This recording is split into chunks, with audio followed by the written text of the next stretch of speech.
feels like. All right. So before we get cut off by whoever the powers that be that manage all of that, you can't go over 30-second stuff. Welcome, everyone. We are back with Fix This Next Live special co-host, Amber Vilhauer, special guest, Darius Mirshahzadeh. What up? What? The core value equation, if you saw our show on Mondays with Mike, we had Darius on. That was an awesome episode Monday. Yeah. I loved Mary was asking us to go around and, talk about our 3 individual favorite core values. That was so great. I really enjoyed that. So cool. So what's up, Darius? How are you feeling today, man? I was telling you, I said I need a haircut and I need like cucumbers on my eyes and a beard trim. I'm a little fuzzy, but you got the COVID hair going on, but not quite as much as Mike had it going on a while back. This is COVID for me. Like if I don't cut my hair every like 7 to 10 days, it's COVID style. So I'm actually I'm gonna brag right now. So I've been cutting my own hair and shaving my own face, which is like you're like. I was just gonna say you should. No, I mean I always do, but I have a person that I used to go to every 10 days, and she's coming to my house on Sunday. So I'm getting my first real haircut, face trim, on Sunday in my backyard. I'm pretty pumped. That's like team COVID style. Yeah. This is I'm pretty. I look COVID-ish right now. It's a little much. I was like, dude, I'm looking like burly right now. But it just means I worked hard this week. I had you guys come into town, which was freaking amazing. That was the best. So amazing. I've been bragging about it all week to everybody. I'm like, I have too. I was like, I had the best Monday. And then I did 6 shows, which were really fun. The Greatness Machine. So our team is in comments welcoming you. Thank you, team. We appreciate you deeply. And so we will put a link to the Greatness Machine show in the comments. What was your favorite show, or a couple things that you learned that you thought was awesome? I don't really like that. I love every show. Like I honestly, I loved every show this week. I haven't had a show yet where I'm like, oh man, I can't wait to get this person off the show. It's always I just learn something new. I just got off a show like 15 or 30 minutes ago, which was an incredible show with Andy Bailey from Petra Coach. So I will say this. So I had a show on Wednesday with Jack Daly. I don't know if you guys know Jack Daly. I saw that one. Yeah, so Jack's like he's a legend, man. This guy's like in the business world, like especially mid-market business world, he's like one of those guys that everyone knows. And I kind of knew him, but I didn't know him that well. So I'm not gonna lie, like I was kind of intimidated because most of the people I know them personally. So I go nuts. I do whatever I want. And with him, I was like, oh man, I don't know. I'm a little intimidated. Right? It was the first time I was intimidated with someone on the show. Wow. So I woke up early, and I get up early. I get up at 4 or 5 in the morning every day. So I get up and I'm like literally watching him on other people's shows, taking notes, like doing all that stuff. Right. And then I'm like, then I got super insecure. And this is why. I called my buddy who does know him. I said, hey, what do you know about Jack Daly? Because I know a lot of people that do know him. And they're like, man, he doesn't mess around. He's pretty like straight-laced, like all about respect. It's one of his core values, by the way, when I was talking to him.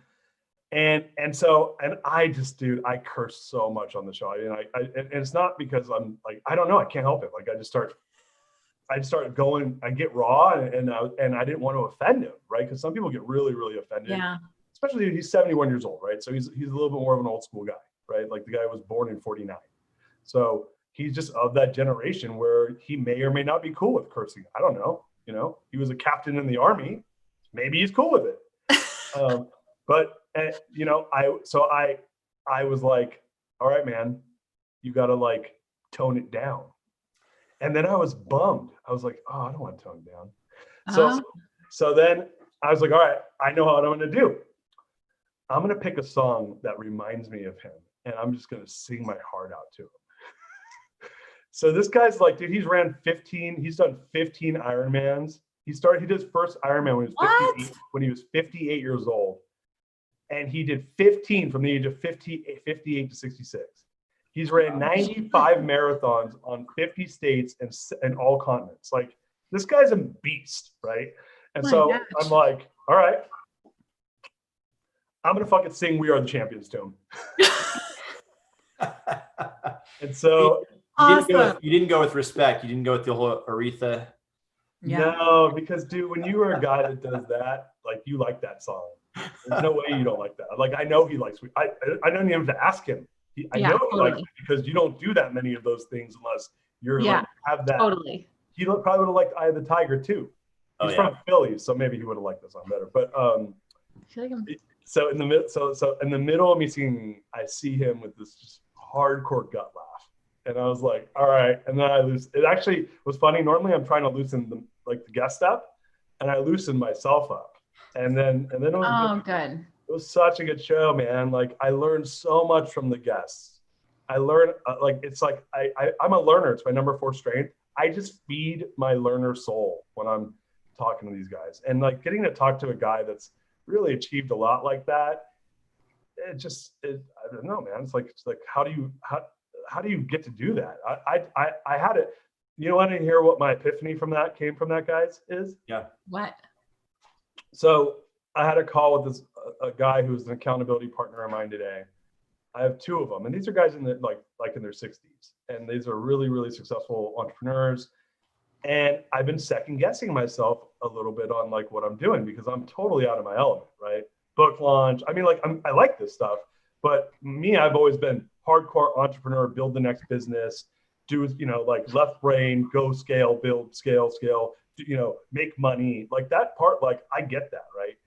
And here I am, like, just like diving into a different pool where I'm like, promote a book, promote live stream, start a podcast, thought leadership, figure out how you're going to monetize it so you can create more value with it, right?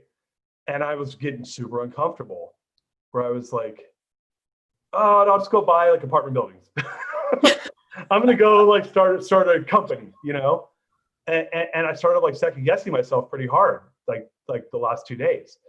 And I was swimming in the pool today, and I just had a conversation. I swim every day, and it's kind of meditative for me. And I just had a conversation with this guy. We're doing this like quarterly Live an Epic Life project where we're trying to figure out, we're defining what an epic life is, and then we're building plans for it. And I was giving him all this advice, realizing I was taking none of it myself. Oh. So I was swimming in the pool, and I just had this moment where I was like, I'm done fucking second guessing myself. I'm going to go all in on what I'm doing right now and not look backwards. And that's it. Love it. The world needs you, Darius. I'm telling you. Yeah, it was like this weird thing that happened. Like I listened to my gut. I know you guys know the jelly bean jar stuff, but that's like, I did tell somebody about that this week.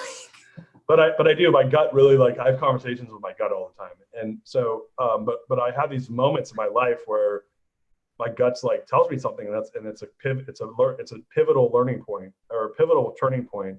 It actually happened with my wife. That's why I got married to my wife. Do you guys want to hear the story? Because I haven't had this experience since 2007 when I proposed to my wife.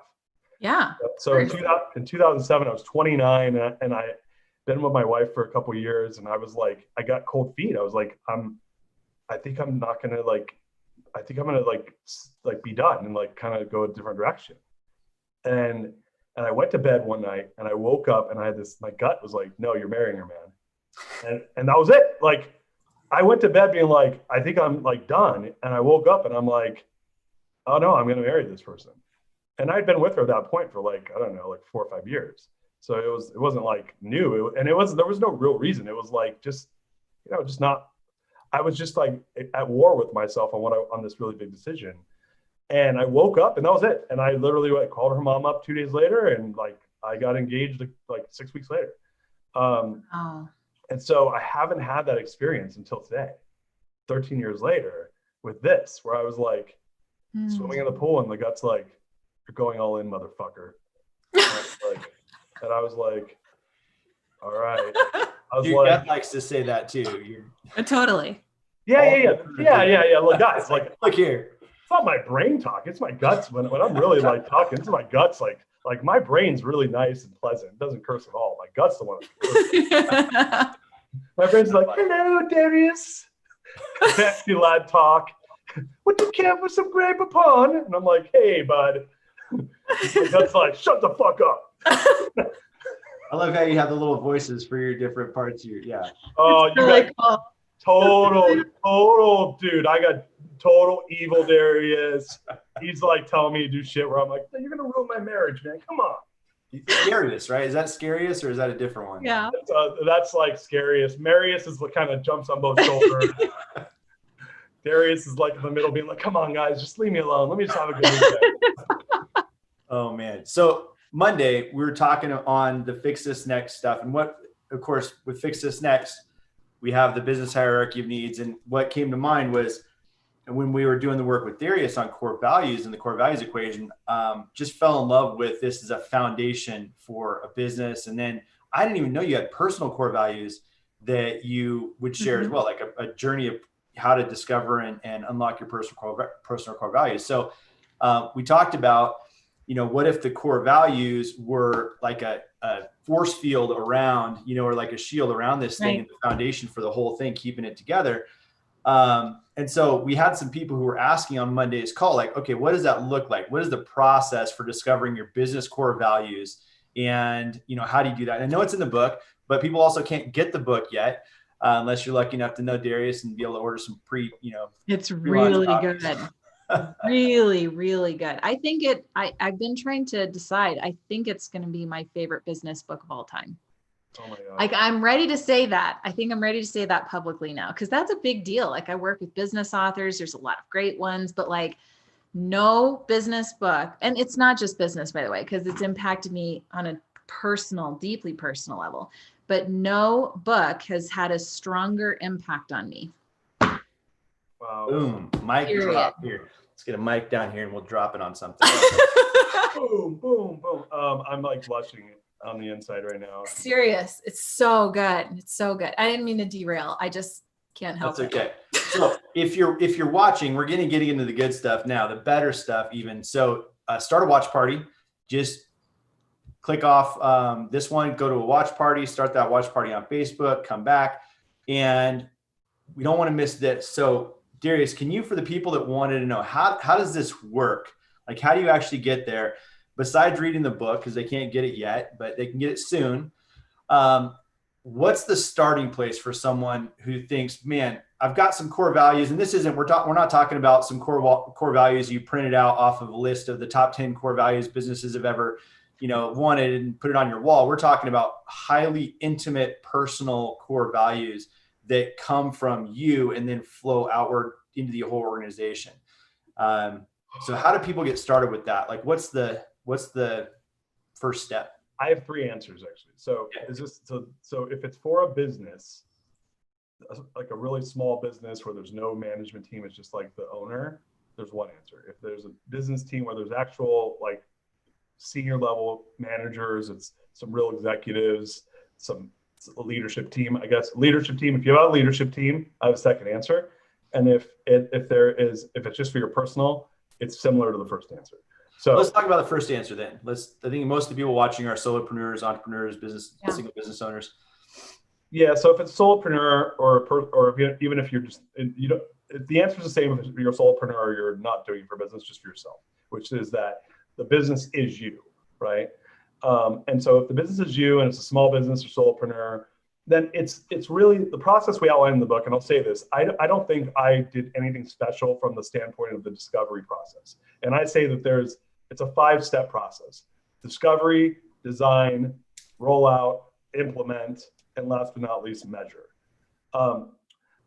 When it's just you, it's a lot easier because some of the things that you're doing are less, you're not trying to get a bunch of other people to follow it too. You're just measuring yourself against it. So the rollout is, if it's just you, the rollout's less important because you're the only one being managed to it. If you have other people, then you're going to want to roll it out properly. But the discovery process, I think, is a pretty well-worn path. So whether you're doing, like, there's a mission to Mars exercise people like to do, Or in my book, we have a worksheet where has 105 values, and I have people all the time say, "Oh, you're missing this word on there," and I'm like, "Ah, pick the next closest one." I think I said that to you because yours was connectivity or connection, right? Connection. Right. So so I went and I curated. I think that list originally was 75 words. I've seen ones that are 30 words or 50 words. That's 105. And they're grouped actually by type of value, which doesn't really matter. I just did that for, I want to create like an assessment where people just go and take I'm calling it, I don't have a name for it yet, but I think I'm going to call it the core value finder or the core value equation assessment. And so I'm building that. And so where people don't even have to have that conversation we're having right now, I would say, well, you could go to my assessment and it'll tell you your 5 values, right? But what it does is you go in there and you really just get down and dirty and brutally honest with yourself. What matters to you? And personal values, I'll say this is something that I'm being introduced to more and more as I have really in-depth conversations with people who are super smart about this part of it. Personal values can evolve. And I never said that before. I would always say your values never change. And I don't think that's true for personal values, because I think that I think that when you peel away the onion, you will land on a set of values that don't change. But I think a lot of people, that's about enlightenment, and a lot of people have a tough time getting there. So they may go through an evolution process on their personal values, depending on how conscious they are about who and what they are. Like when their candle was lit, why was that lit? And I think that what ends up happening is our candle gets lit and then people dump water on it nonstop. And so we start building all these things around the candle to make sure it stays lit. And then we identify that with the things that we build around it. And then it takes time to realize that, like, no, those motherfuckers need to shut the fuck up and I'm going to be me. You know, it's really hard. It's really hard to, it's easy for me to say that because, I mean, I'll be honest with you. The biggest asshole in the bunch is me to myself when it comes to letting that candle be lit. What's your gut, not your head, right? Your head's pretty nice. Your gut's kind of an asshole. Yeah, my gut comes in and starts just kicking me, right, when I'm down. And so, like, I tell myself that I can't be, I snuffed out my own candle a hell of a lot more than anyone else has. And so it's taken a lot of time for me to get aware of that. I just now became aware of that, like in the past 6 months. And so now when it happens, I'm like, no, man, like today I was swimming in my pool, it happened, right? Like I said, no, like I'm going to live those core values. So you go through that process, you fill out that, you do the worksheet with the 105 values. And the reality is like, you could give yourself bullshit answers, or you could give yourself honest answers. And it's scary to give the honest answers because then you've got to be willing to be held accountable to them. Yep. And that's where the rubber meets the road. A lot of people don't want to do that. It's easier just to phone it in and give some bullshit values and then go live how you want to live. And then they become words on paper and they are meaningless. The real work is actually getting really authentic and honest. What I really appreciated about the book is that it was so structured and well organized.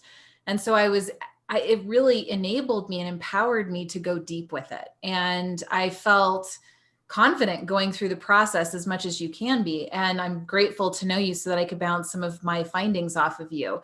Talk about like the rollout process. So if I've narrowed it down, I'm really clear on what my core values are. There's 3 of them, there's 5 of them. I've done headline work to make them much more interesting and sticky.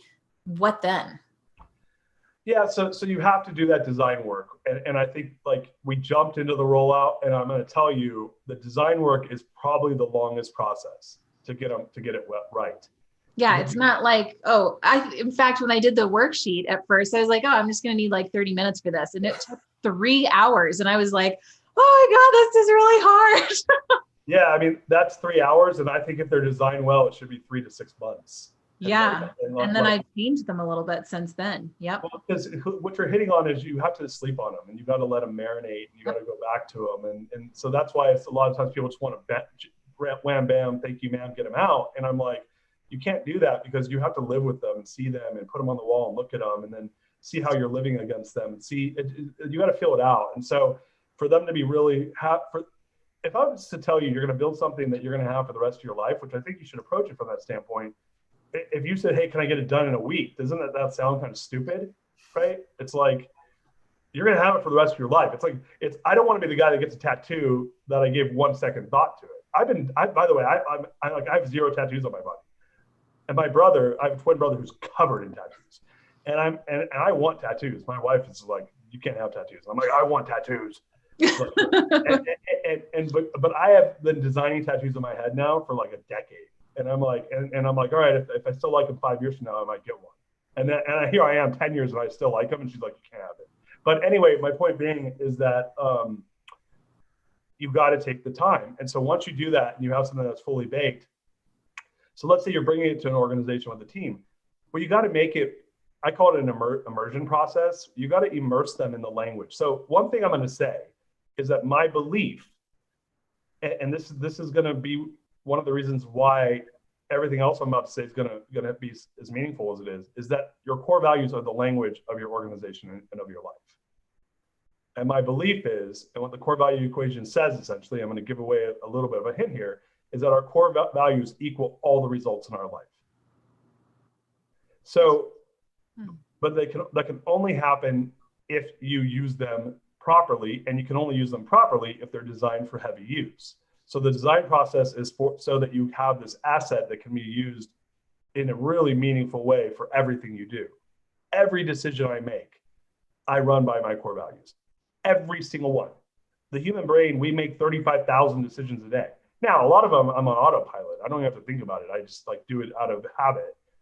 But when we do that, so now take it to an organization. Let's say you're a small to medium-sized business, you got a few employees. Well, I want my team, I want this to become the language of their organization. Well, I mean, think about that. Hey, Amber, hey, Isaac, I want your entire team to speak the same language. Not part of the time, all the time. That's a hard thing to do. So you have to be really thoughtful about how you design your organization. So the book really goes into depth. And I was talking to my ex-business partner about this yesterday, and he totally, he didn't support, but he affirmed what I thought, which was, I said, I realized that the reason why the book is so methodical is that I realized that if I didn't show that this created actual, tangible, real, measured value, that you guys would have told me not to do it. And so, and I knew that you guys were not believers. So imagine being in a business with business partners who don't believe in this stuff, which, by the way, I knew mine didn't. My twin brother was my business partner, so I had 2 other business partners who were hardcore integrators. And my business partner, my brother, I knew would just let me do whatever I want because my brother. And that was fine. But my other 2 they weren't my brother. And I knew that they were, I'll believe when I see it type of guys. So every single thing I did over the last 7 years was testing the process against non-believers and getting them to keep letting me invest tons and tons and tons of money and time into this. So knowing that if it was bullshit in their brains, which it was going into it, like they're like, this is bullshit, but we'll let Darius try to prove it to us. And it really wasn't even that. We'll humor that guy, right? And then me knowing, I'm super futuristic, right? And me knowing that they're doing that, but if there's not enough value, that they're going to shit can it. They're going to sit me down and be like, hey man, we got to pull way back on this. So every single thing I did was to show actual tangible value in an organization. And I did it going from basically a very small organization, 30, 40 employees to 1,000, right? So 1,000 employees. When I heard that, I couldn't even hardly wrap my head around it at first because I've been a smaller business, but you've grown that. You talk about invisible scale in your business. You've grown that using core values. That's amazing. Yeah. So that was why I did it. I didn't even realize I'd done it until after the fact. I said, oh, wow, this is why this is, because when you read it, it's very process oriented. It's very boom, boom, boom, boom, boom. This is what you do. Here's how you make sure it was working. And I realized, it was because I wanted to keep doing it. I was on the defense of proving my theory. And so in the process of doing that, and one thing I didn't say is we went from that 30, 40 people to 1,000 in 3 years. Going to 1,000 in 10 years is way, way different than doing it in 36 months. It's way different. Years. It's not like you hire 1,000 and you're done. to get to 1,000, you're probably hiring a couple thousand. Because there's like when you're growing that fast, you have turnover, you know. So that was a lot of brain damage. But I learned a lot, and so anyway, you need to immerse your team. We're teaching them a language. I want them to learn that language. Well, how do I do it? It's like you don't learn Spanish by like reading one page of Spanish and going back to work. You learn it by moving to Mexico or Spain and being in the environment and no one speaking English to you. So the rollout the rollout is an immersion process, and it's the first introduction that they get to being immersed in the language of the values. Then there's an ongoing soft immersion that happens, and that just takes time. It takes time for them to like, and you got to be really thoughtful about it, because what ends up happening when we're in business is there's business as usual. Like I can't make the values be another job for someone to do. And so what I find with a lot of strategy work, coaching work, execution work, is it becomes an additional job within the business. And I never liked that, because I was like, well, if it's a job, then what will happen is people will do it because initially they'll be enthusiastic about it. Let me rewind. When I first did it, I was super enthusiastic about it, and then it became a job and I stopped doing it. And then it became a job, my team stopped doing it. And then we were screwed up again. And then I'd go back and say, oh, why is there so many problems in my organization? And then I get enthusiastic about fixing it. And then I go back to business as usual, and then it would fall apart again. It's almost like going on a diet consistently, right? You keep going on diets, you lose the weight, then you gain it all back, and you go back on a diet. And it's this like yo-yo thing. So there was this yo-yo thing that happened to me where I kept losing the weight and then gaining it back. It's funny, it happened in my real life too, but it happened in my business. And so as I experimented with this work, I started saying, no, this just has to be like a lifestyle, right? This just has to be like how we live. And you're not going to do something if it's hard all the time. It's got to make your life easier and better, or else you're like, we're humans. Like we want that endorphin shot from like, I want someone to tell me I look good after I lost weight. And I want it to be easy for me to maintain, or else I'm not going to do it. So the immersion process was all around how do you make it easy to maintain, right? Like the implementation process comes after the rollout, and that's about how do you make it easy to maintain. And then as you do that, people do it more and more, and they keep getting that positive feedback loop.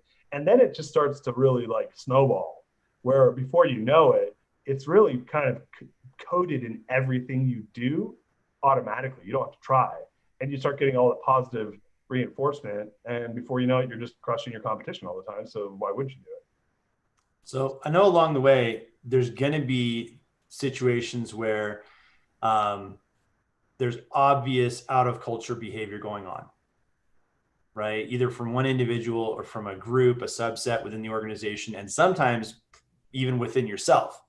And you just see, lack of integrity, lack of structural integrity is out of alignment with these core values. What's your best, practical experience? What's your best solution or process for dealing with that? Because you can't just blow up your organization every time, or fire somebody every time you see a lack of alignment one time. Yeah. Look, we're all humans and we make mistakes, and there's different levels of I call it core value breach, right? So there's different levels. Like there's like blatant like felony core value breach, and then there's misdemeanors and slap on the wrist types of behavior. So if someone commits a felony, you do first degree murder, core value breach, like you're out. You could like fraud, stealing, full like bigotry or racism or just something crazy that just like you don't even have to have core values like to get rid of somebody. Like that type of stuff you do what you would always do. But to your point, life is not always black and white. And we talk about this in the book in, I think it's chapter 3, where it's, there's a lot of gray. The best example I can give you is when you have the producing rock star, your rock star, like Top Gun producer, like in sales, that's just a dick to everybody. Right. Mm. And you're like, yeah, well, this person, I make so much money off this person. Right. And a lot of the times, like, that's not a cliche. That's like a thing, like the most hardcore people, because they're like, you think you're hard on them, they're hard on themselves. The reason why they're such assholes is because they're so hard on themselves, it just comes out sideways to everyone around them. those are the people that probably need the most love and hugs and stuff. But so my initial response is go give them the love, like go give them the hugs. Like just because your dog bites you because they were abused doesn't mean that you get rid of them. I prefer to not have to put my dog in therapy, and I prefer not to have to like pet the biting out of them. But like, if you brought them into the organization, you have a responsibility, and the responsibility is a two-way street. You're responsible to give them an opportunity to be successful. They're responsible to become successful if you give them that opportunity.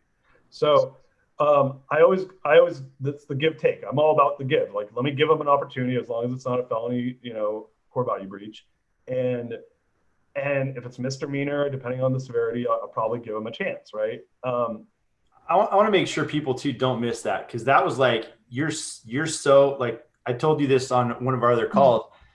You're one of the few people that my brain is like a couple second lag behind catching up and processing what you're saying. It usually doesn't happen with me. But when you said, it's a two-way street, your responsibility when you bring them on is to make sure that you set the stage for them to be successful, right? And their job is to do what they promise to do to be successful in that organization. It's not just your job is only to hire them and then it's sink or swim. You're in the shark tank. Let's see how you do. And if I don't like you, you're gone. Super important, especially, I coach a lot in the mortgage industry, and I see this a lot where it's, this cyclical, people just kind of rotate companies every few years in a lot of cases, especially top producers. And it's really important to have that conversation up front. We call it the expectations dialogue. It's like, here's what I can expect from you. Here's what you can expect from me. And we're agreeing that here's how you win with me, and here's how you lose with me. Here's how I win with you and lose with you. And we're just now we know the rules, right? We know the ground rules.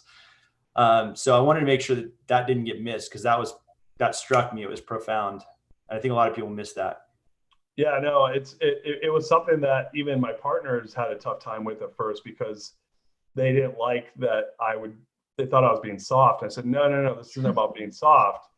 I don't want you to take this the wrong way. We have an obligation. Our second core value is, our first, people matter, which is kind of easy in that give sense, but that's not why I thought that was important. Inspiring leadership is one of our other core values. And so I said, look, when I bring that person on, it is my job to do the due diligence to make sure that they're a fit. Yeah. And they have an obligation to me too. They can't like fake it and then come in and then I like give them a bunch of chances. Like if they commit fraud during the hiring process, then that's grounds for immediate termination as well. But there's still a give. Like there's still the let me make sure I'm certain that there's fraud being committed. Like it's not guilty until proven innocent. It's like, all right, I'm not stoked about what I'm seeing, but let me just dig into this and let me confirm that this person is fraudulent. Let me confirm that they are totally not a value fit. And I just wait for that confirmation. The minute that confirmation's there, it's done. And there's opportunities being given during that time. And it's that, hey, here's what the expectation is. Remember what I said, that behavior is not a fit. We can't have this conversation again. And then if there's actions that are committed that create that conversation again, it's not a good fit. They're not going to thrive in my organization. They're better off elsewhere. And there's tons of organizations that won't care about what I care about. Tons. I like that. That makes me a better company because I have a more discerning filter than they do. And so that is a big deal. And this is where I think a lot of people get soft, is around having to make those tough calls. But I do think that it becomes pretty apparent. I was telling somebody today, I said, look, core values, when designed well, give you a very quick yes and a very quick no on decisions. It's so true. I love that. That's one of my favorite parts about it. Yeah, it's amazing. Here's the problem though, Amber. When people don't get the quick yes or the quick no, they tend to deliberate and start to talk themselves into why they shouldn't make a hard decision. And by the way, when you're doing that, the answer is no. Yeah. The answer is for sure you shouldn't be doing that. Right? So it's a real, whenever you start waffling, right then that you need to make the tough call. That, by the way, is a trigger. It is, oh, fuck, I don't want to do that. When you say those words, go make that decision, because your body's talking to you. The values are talking to you. They're telling you, my gut's talking to me then. But my gut, think about my gut is I put it on a piece of paper, hang it on the wall, and I read it out loud. That's my core values. It's me being like authentic to what I believe in for myself, right? And I don't like the answer it gives me. My core values tell me I'm a dickhead all the time, right? Like going back to what you were saying, Isaac, like all the time they tell me how much I suck. But and when I was telling her, I had a really good friend who worked for my company, and there was like a termination of someone she was friends with, and she started questioning the core values to me. I said, listen, I'm going to say this to you. I need you to understand this. Everyone acts like core values are a fucking utopia. Like we design them, we put them out there, and everyone's going to be la-di-da and kumbaya-ing, and it's all going to happen. I wish. Don't expect that from the organization, because I don't expect that from you guys. I expect it to be the point of center, which we come back to, all of us. And that's me included, and that's you included.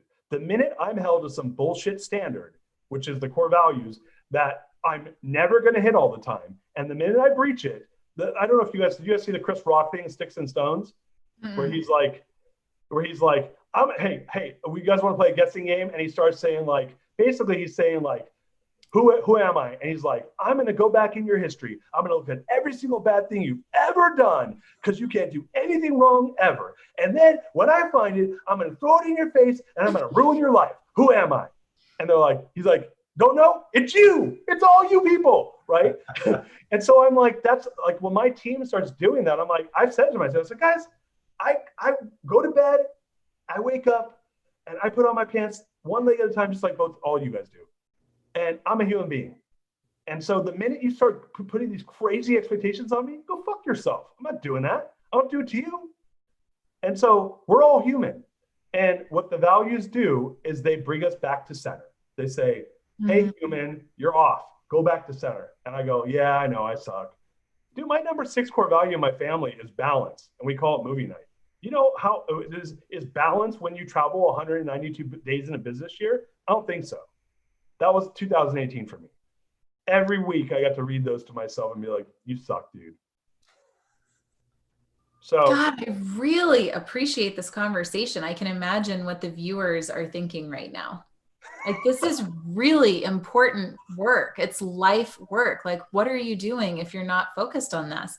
You're just kind of like wandering around, wondering why things are happening to you, right? You could have that victim mentality, or what you could do, which I did, was not that so much. What I did was I got really anxious when I would be out of alignment, and I would be really uncomfortable. And then I would like not have clarity on why I was uncomfortable. I just knew I was uncomfortable, or I just had a lot of anxiety around not being where I thought I should be. And what was funny was once I defined it for myself, I still had those feelings, but at least I had clarity on where I was supposed to go. Yeah, I think a lot of people have that dissonance and that anxiety and that going on in their world, and they don't know why. It's like, I just feel like shit. I just don't feel good. I don't know why. I'm just stressed. I'm just anxious. And they think it's because they're busy. They're busy because they have a lack of values, which means they have a lack of a decision-making process that will get them quickly in or out of a situation. So they're sitting on 1,800 fences, and that's like the most exhausting, paralyzing place to be in the world. And all they need to do, they just need to get clarity and then come back to that center. So I know you guys have another call to be on, and I just so appreciate the time that you spent today. It's never enough time. Never enough time. We need more time. Isaac, can I say one thing? Because you just said something that I think is really, really important. That being busy thing is us intentionally distracting ourselves from having to face reality. And once you get clear on the fact that we're all really good about distracting ourselves from what the truth is, then, with awareness comes choice. And my belief is that, and I've been the master. I'm the biggest jerk, liar, distractor of myself that there is. And the minute I started owning that was the minute, there's a lot of pain that comes with owning that. Then you're like, well, I don't want to do that. And you go, and then you lie to yourself and you're like, yeah, just one more time, man. It's cool. And then you start like distracting yourself again with shit like social media or whatever. There's tons of different ways we do it. Vice, a lot of people do it with vices, alcohol and, you know, sex and partying and stuff like that. And so that's all distraction. You know, we're just, and in business we do it too. Money is a good distraction, right? Like consumption is a good distraction. And listen, you're talking to someone that loves to make money. I love it. It's a great measuring stick of impact as far as I'm concerned. So